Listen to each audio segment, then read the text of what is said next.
Morning बच्चों, आज हम आपको यूनिकोड की अभिक्रिया के लक्षण बताएंगे। इसके पहले मैंने आपको यूनिकोड की अभिक्रिया के लिए वेग समीकरण बताया था। तो आज हम आपको यूनिकोड की अभिक्रियाओं के लक्षण के बारे में बताएंगे। तो कौन कौन से लक्षण होते हैं, आपको 4-5 लक्षण हम आपको बताएंगे। बच्चों, जो यूनिकोड की अभिक्रिया होती है, यूनिकोड की अभिक्रिया जो होती है वो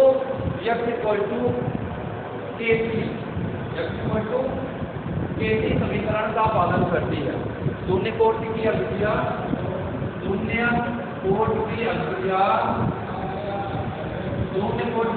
जो होती है वो अभिक्रिया X बराबर Kc का पालन करती है, पूर्णतः पालन करती है। ये क्या करता है? यूनिकोड की जो अभिक्रिया होती है वो X बराबर Kc का पालन करती है।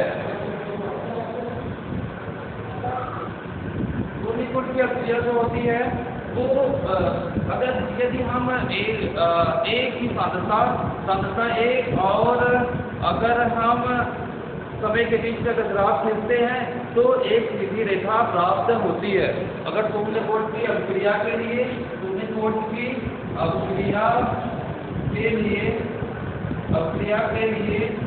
अगर सांद्रता एक और समय के बीच में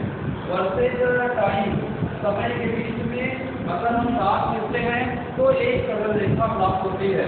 समय के बीच में अगर यदि ग्राफ खींचते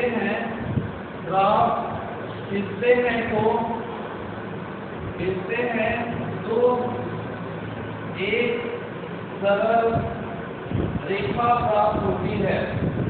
सरल रेखा प्राप्त होती है।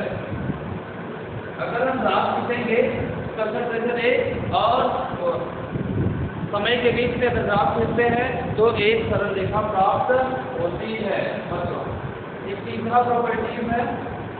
तीसरी प्रॉपर्टी है कि जो यूनिकोड की अभिक्रिया होती है वो सदैव पूर्ण होती है। तीसरी प्रॉपर्टी है यूनिकोड की अभिक्रिया सदैव पूर्ण होती है।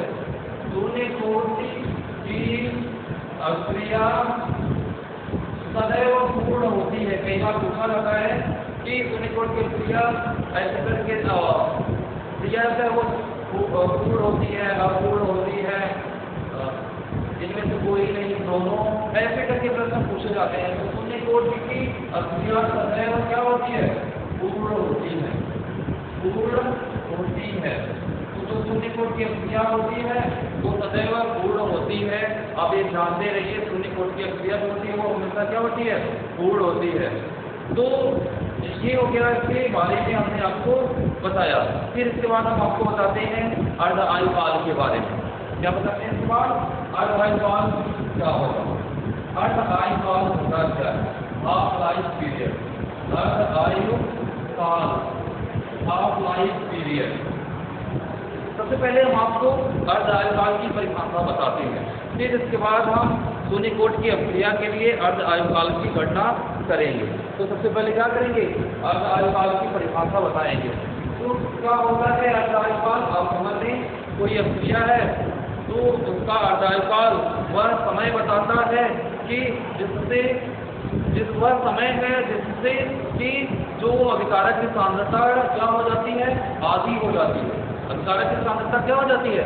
आधी रह जाती है। प्रारंभिक सांद्रता की आधी रह जाती है। तो उसे हम क्या कहते हैं? अर्ध आयुकाल। तो अर्ध आयुकाल की अभिक्रिया का वह समय को बताती है जिसमें अभिकारक की सांद्रता जो प्रारंभिक सांद्रता की आधी रह जाती है, उसे अर्ध आयुकाल कहते हैं। अर्ध आयुकाल को किससे प्रदर्शित करते हैं? तो डी हाफ से अर्ध आयुकाल को प्रदर्शित करते हैं, या इसको D0.5 से भी प्रदर्शित करते हैं।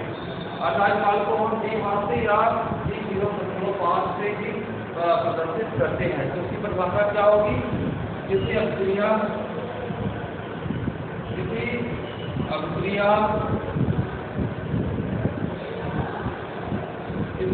का अर्ध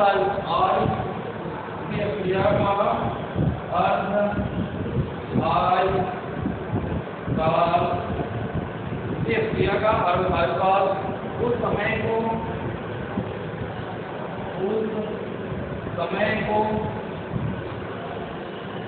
बताता है, उस समय को बताता है कि किसी अभिक्रिया का आयुकाल उस समय को बताता है जिसमें अभिकारक की सांद्रता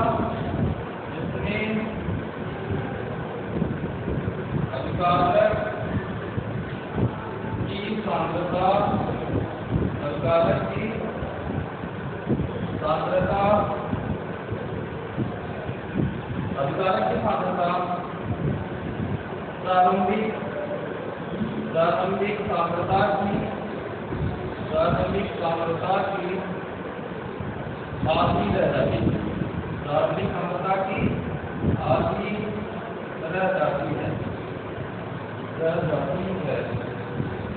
मतलब वह समय जिसमें क्या हो, अभिकारक की सांद्रता प्रारंभिक सांद्रता की आधी हो जाए, वो से हम क्या कहेंगे, इसे हम आयु काल कहते हैं।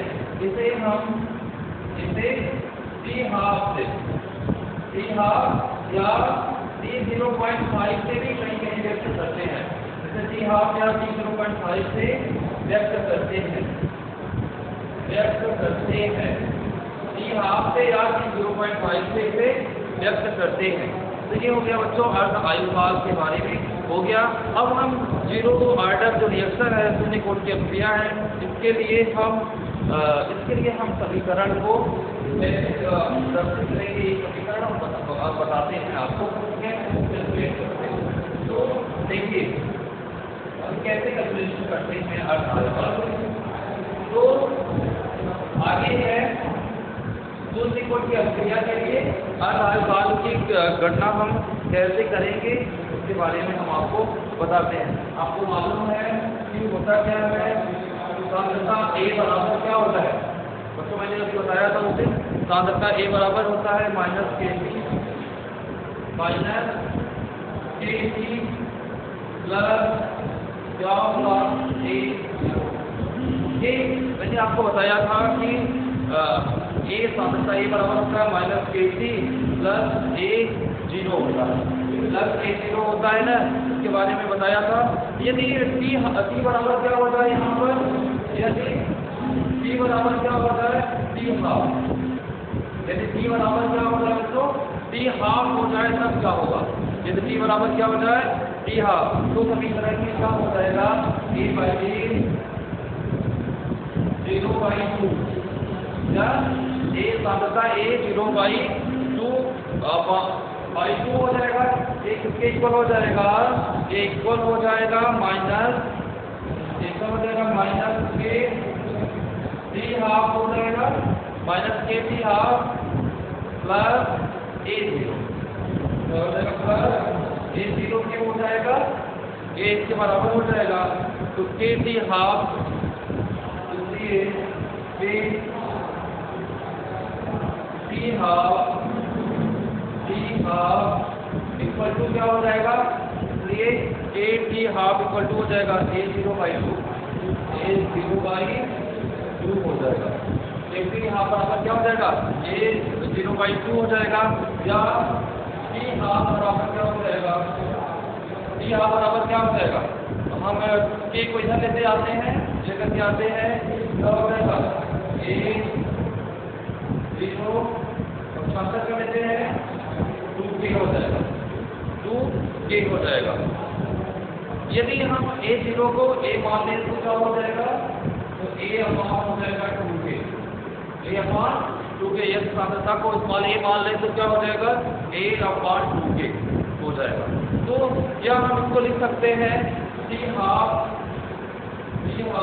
Proportional to A, T half proportional क्या लिख सकते हैं K, A वो लिख सकते हैं, A लिख सकते हैं। अच्छा हम इसका कंक्लूजन क्या निकाल सकते हैं, अर्ध आयुकाल कंक्लूजन क्या निकलेगा, अर्ध आयुकाल जो होगा वो अभिकारक के